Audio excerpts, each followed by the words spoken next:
फुरफुरी नगर एक ऐसा गांव था जो दिखने में किसी सपने जैसा सुंदर लगता था और यहाँ के रहने वाले लोग बहुत ही सीधे, नेक और दयालु थे। दिन के उजाले में तो पूरा गांव खुशियों से झूमता था। दिन के वक्त वहां सब कुछ बिल्कुल सामान्य और सुकून भरा नजर आता था। लेकिन जैसे ही गांव के अंदर रात होती, उस अंधेरी रात में ऐसा क्या होता था ये किसी को नहीं पता था। लेकिन अगली सुबह होते ही गांव की खुशियां मातम में बदल जाती थीं। हर सुबह गांव के किसी न किसी घर के बाहर एक इंसान का कंकाल मिलती थी। वह रहस्यमयी कातिल कौन था, यह एक गहरा राज बना हुआ था।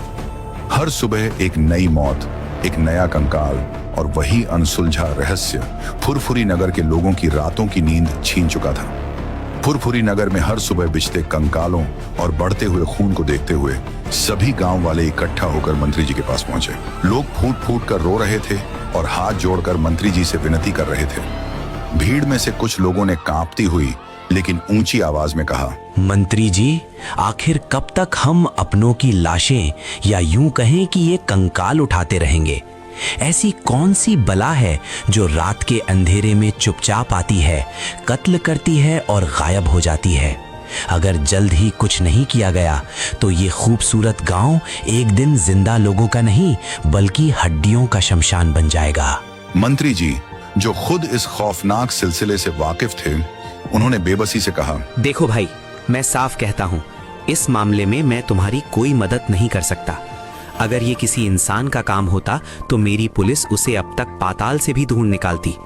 पर ये कोई शैतानी ताकत है, कोई भूत है। और सच तो ये है कि इसे रोकने की बात तो दूर, मेरी खुद की भी फटी पड़ी है। इतना कहकर मंत्री जी ने जरा भी देर नहीं की और अपने बॉडीगार्ड्स के साथ गाड़ियों के लंबे काफिले में बैठकर शहर की ओर रफू चक्कर हो गए। पीछे छूट गए बेबस गांव वाले, जिनकी मदद के लिए अब कोई सरकारी तंत्र खड़ा नहीं था।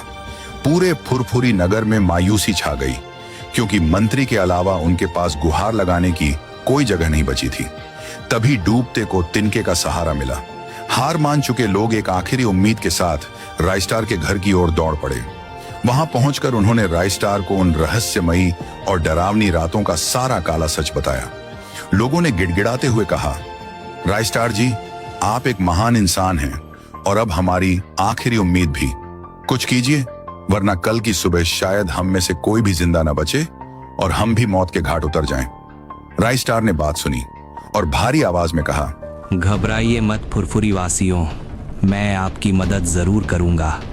आप सबकी खुशी में ही मेरी खुशी है और मैं इस गांव को यूं तबाह होते नहीं देख सकता। रायस्टार ने वादा तो कर दिया और उनके इन शब्दों ने गांव वालों के मुरझाए चेहरों पर फिर से चमक ला दी।